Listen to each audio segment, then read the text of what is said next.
بسم اللہ الرحمن الرحیم۔ گمنامی روز کے معزز سامعین، السلام علیکم۔ آئیے چلتے ہیں کہانی کی طرف۔ کتاب الہی میں جب یہ درج ہے کہ قیامت آئے گی تو پھر ضرور آئے گی، لوگوں کو سمجھنا چاہیے کہ وہ قیامت قسطوں میں آ رہی ہے تاکہ ہم سب عبرت حاصل کریں، گناہوں اور جرائم سے توبہ کریں۔ انہوں نے حضرت وقف سے کہا، تم مجھ سے معلوم کرنا چاہتے ہو، میں تمہیں کیا بتاؤں؟ جب خداوند کریم کسی کو نہیں بتانا چاہتا کہ وہ قیامت کب آنے والی ہے اور کس طرح آنے والی ہے، کتاب الہی میں جو لکھ دیا گیا ہے وہ اٹل ہے، اسے یاد رکھو اور اپنے اعمال درست کرتے رہو۔ وہ ٹھہر ٹھہر کر بول رہے تھے، قطرہ قطرہ کر کے گناہوں کا سمندر بن چکا ہے، انجام کا کچھ تو ہونا ہی ہے۔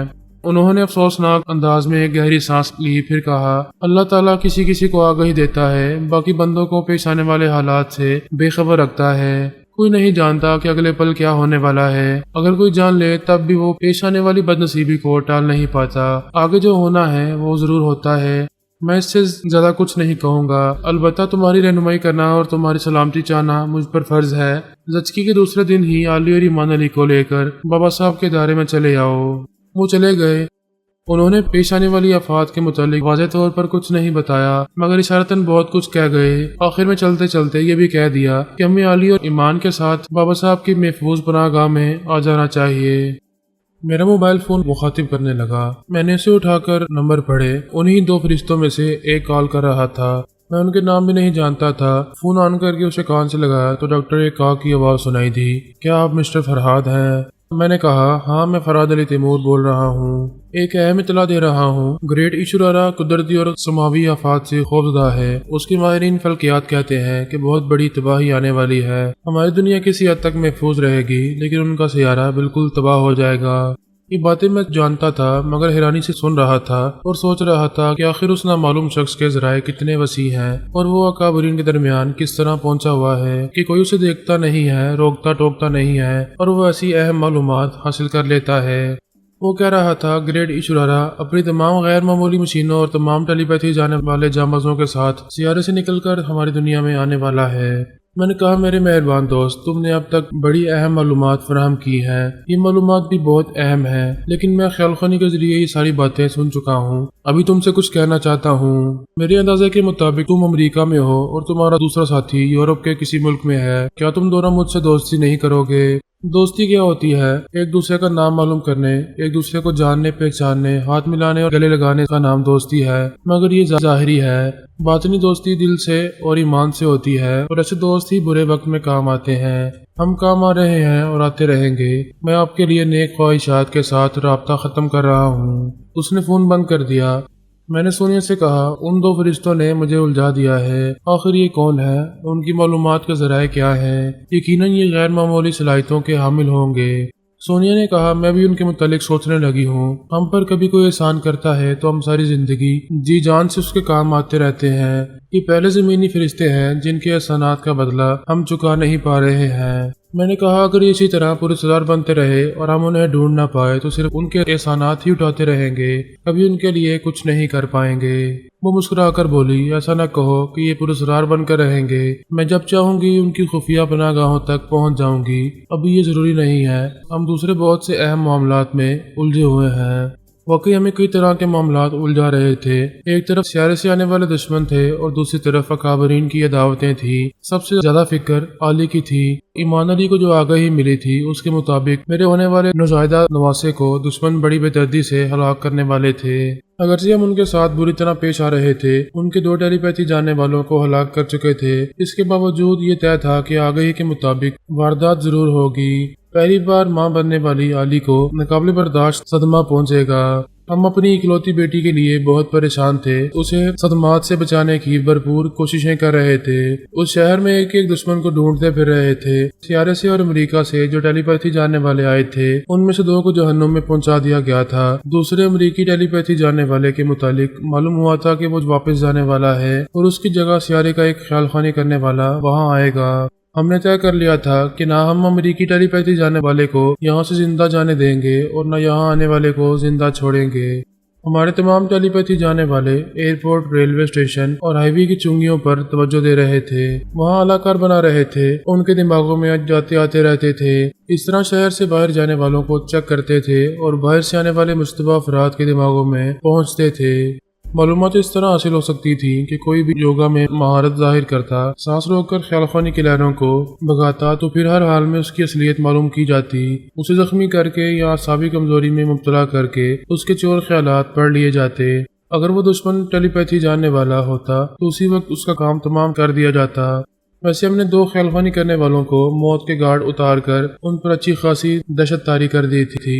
اس کے باوجود ہم پریشان تھے، ہماری نیندیں اڑی ہوئی تھیں۔ جب تک اس شہر میں آنے والے تمام دشمن مارے نہ جاتے ہمیں اطمینان حاصل نہ ہوتا۔ ہم دن رات اس اضطراب اور بے چینی میں مبتلا تھے کہ ہمارے نوزائیداد نواسے کے ساتھ کیا سلوک ہونے والا ہے۔ یہ سوال ہمارے اندر چیختا رہتا تھا کہ جو ہونے والا ہے کیا ہم اسے تبدیل کر سکیں گے، ہونی کو انہونی بنا سکیں گے۔ سیارے والے دور سے اس طرح پہچانے جاتے تھے کہ وہ اپنا سفری بیگ پیٹھ پر لادے پھرتے تھے، اس پر ان کے بیگ کا ڈیزائن اور رنگ بدل گیا تھا۔ ہم نے ایسے نئے بیگ اپنے 8-9 مسلموں کے پاس دیکھے تھے۔ حیدرآباد میں جو سیارے والا مارا گیا تھا اس کے پاس بھی ویسا ہی ایک بیگ تھا۔ ایک شامت کا ہمارا سیارے والا ایئرپورٹ کے لگیج ہال سے باہر آتا دکھائی دیا۔ وہ سامان کی ٹرالی دھکیلتا آ رہا تھا۔ ٹرالی میں بہت سارا سامان تھا، اس پر رکھے ہوئے بیگ نے چگلی کھائی کہ وہی ہمارا شکار ہے۔ البا خیال خوانی کے ذریعے ایئرپورٹ پر موجود تھی، اس نے اپنے ایک اعلی کے ذریعے اسے تاڑ لیا۔ ٹیکسی سٹینڈ میں اس کے مزید 6 اعلی یہاں وہاں گھوم رہے تھے۔ ان میں سے ایک سے ٹیکسی ڈرائیور نے آگے بڑھ کر کہا، سر آپ کدھر جاؤ گے؟ جہاں جاؤ گے آرام سے جاؤ گے، میری ٹیکسی ایئر کنڈیشنڈ ہے۔ اس نے کہا کسی A1 5 اسٹار ہوٹل میں لے چلو۔ ڈرائیور نے ڈگی کھولی اور اس کا سامان وہاں رکھنے لگا۔ وہ اپنا خاص سفری بیگ اٹھا کر پچھلی سیٹ کا دروازہ کھول کر اندر بیٹھ گیا۔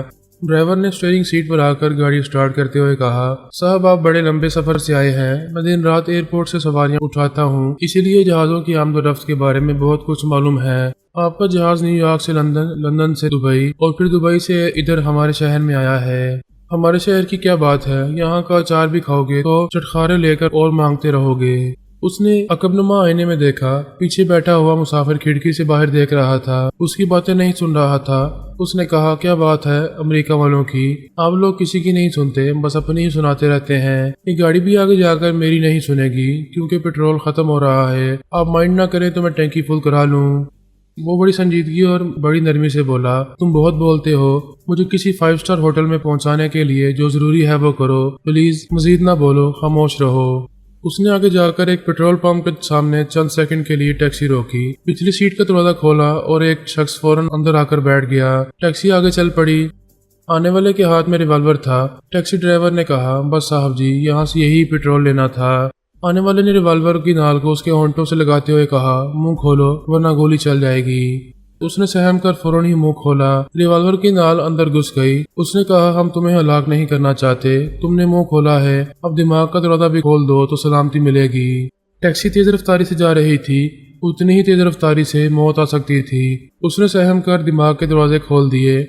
مختصر سے خیالات پڑھتے ہی تصدیق ہو گئی کہ وہ سیاری کا ایک ٹیلی پیتھی جانے والا ہے۔ اس کا نام پنڈورا ہے۔ حیدرآباد میں جو امریکی ٹیلی پیتھی جانے والا تھا اسے امریکہ واپس جانا تھا۔ پنڈورا کے یہاں آنے کے بعد وہ یہ شہر چھوڑنے والا تھا۔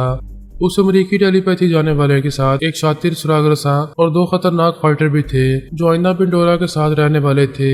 وہ امریکی ٹیلی پیتھی جانے والے کا نام اور پتہ ٹھکانہ نہیں جانتا تھا، صرف خیال خوانی کے ذریعے اسے اطلاع دینے والا تھا کہ وہ شہر میں پہنچ گیا ہے۔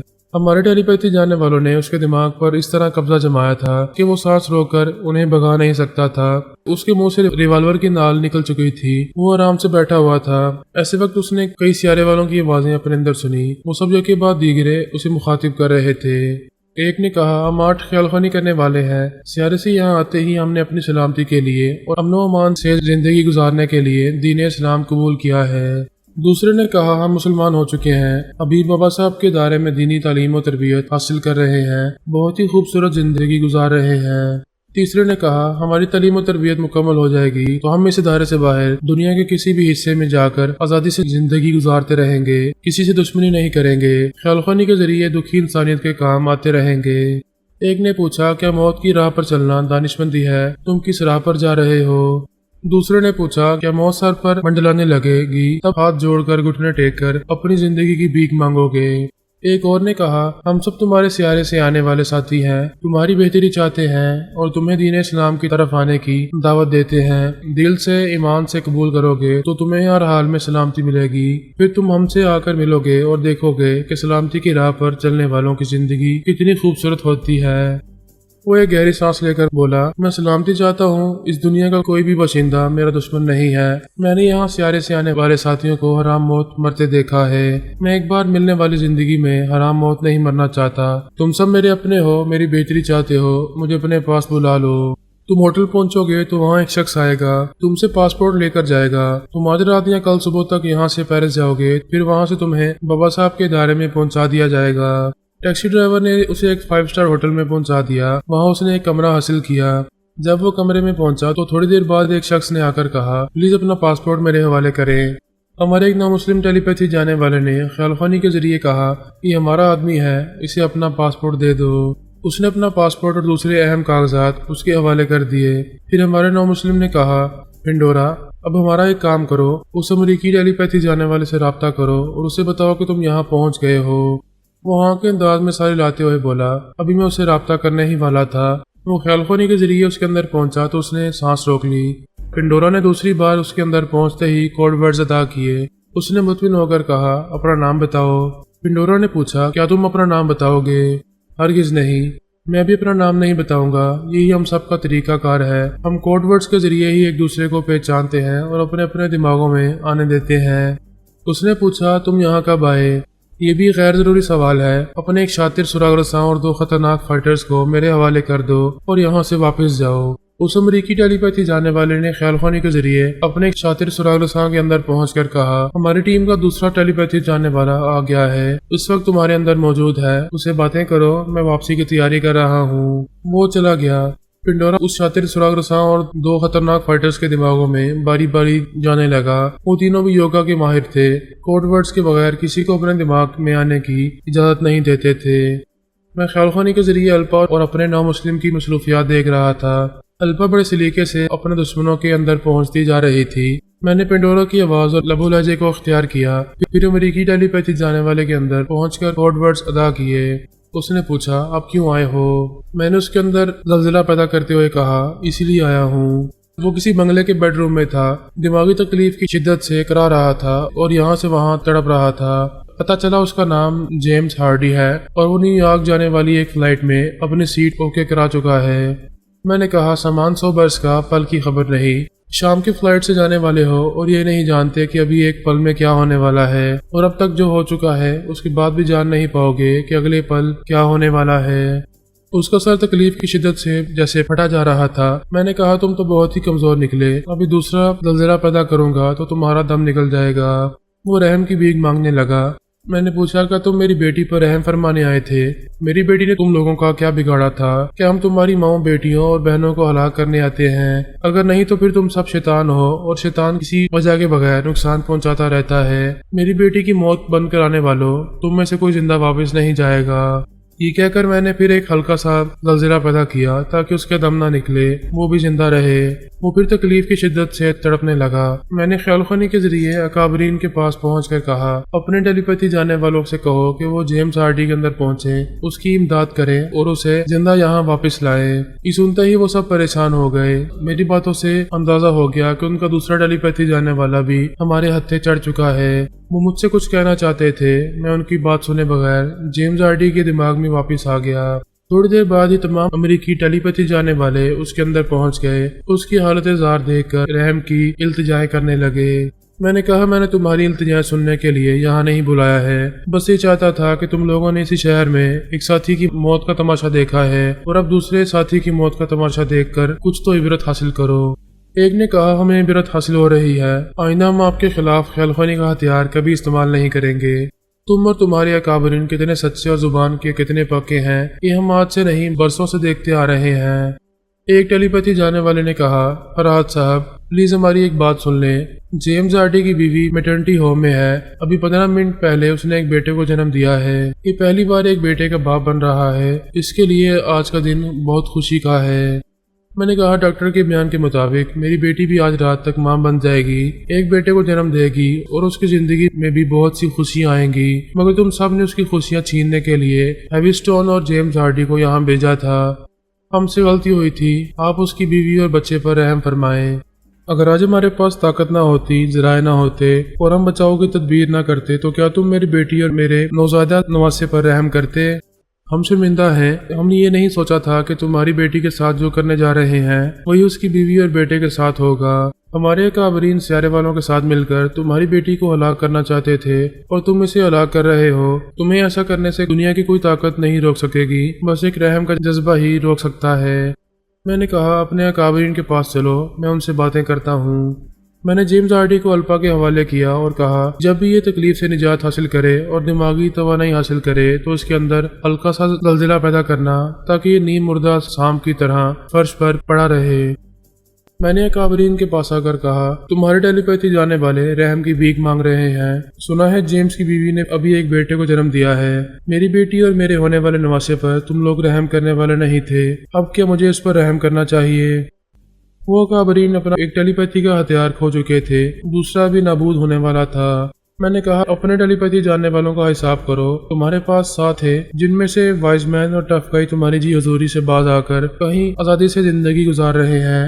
ہم نے ابھی سٹون کو موت کے گھاٹ اتار دیا ہے، اب جیمز ہارڈی کا انجام بھی یہی ہونے والا ہے۔ اس کے بعد تمہارے پاس صرف 3 ٹیلی پیتھی جانے والے رہ جائیں گے۔ سوچو کہ تم کتنے غریب اور کنگال ہو چکے ہو۔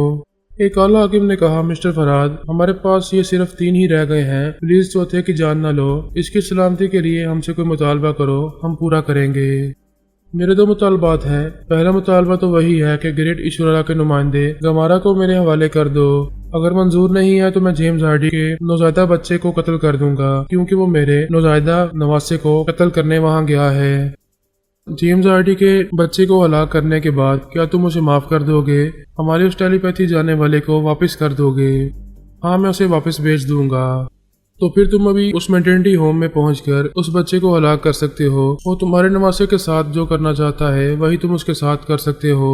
مجھے جیمز ہارڈی کی وائف کی آواز سناؤ، میں اس کے پاس جاؤں گا۔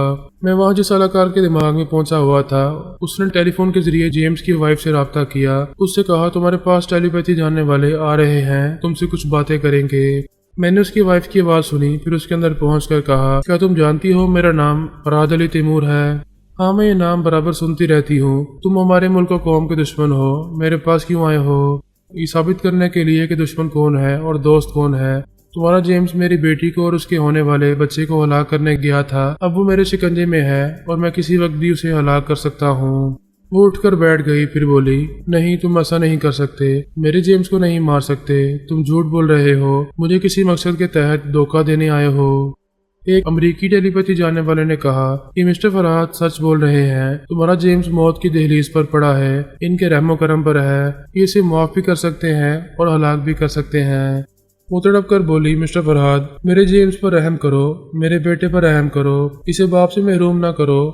میں تم سے سوال کروں گا کہ باپ کی زندگی چاہتی ہو یا اپنے بیٹے کی، تو تم کوئی فیصلہ نہیں کر سکو گی۔ بیوی کی حیثیت سے شوہر کی زندگی چاہو گی اور ایک ماں تو اپنے بیٹے کی ہلاکت کبھی برداشت ہی نہیں کرے گی۔ وہ روتے ہوئے بولی کیا اس لیے باپ اور بیٹے کو ہلاک کرنا چاہتے ہو کہ اس کا باپ تمہارے نواسے اور تمہاری بیٹی کو قتل کرنے گیا ہے؟ اگر ایسا ہے تو اس کے بدلے میری جان لے لو، مگر میرے بچے کو ہلاک نہ کرو۔ میں نے کہا کسی ایک کو تو مرنا ہے اور تمہارے ملک کے حکمرانوں نے تمام اکابرین نے یہ فیصلہ کیا ہے کہ تمہارے بیٹے کو ہلاک کر دیا جائے کیونکہ اس کی ہلاکت سے انہیں ٹیلی پیتھی کا ایک ہتھیار ملنے والا ہے۔ وہ غصے سے بولی اگر ان حکمرانوں نے اور اکابرین نے ایسا فیصلہ کیا ہے تو میں ان پر لعنت بھیجتی ہوں۔ یہ میرا بیٹا ہے، اس کی زندگی یا موت کا فیصلہ کرنے والے وہ کون ہوتے ہیں؟ میں نے اکابرین سے کہا فون کے ذریعے جیمز کی وائف سے رابطہ کریں اور اسے حکم دیں کہ وہ اپنے بچے کو میرے حوالے کر دے، لیکن اس پر کسی طرح کا جبر نہ کیا جائے۔ 2-4 اکابرین ٹیلی فون کے ذریعے ایک ماں کو فون پر حکم دینے لگے کہ وہ اپنے بچے کو فراد علی تیمور کے حوالے کر دے۔ وہ ان کی ٹیلی فون کال سن رہی تھی اور غصے سے چیخ رہی تھی، ان پر لعنت بھیج رہی تھی۔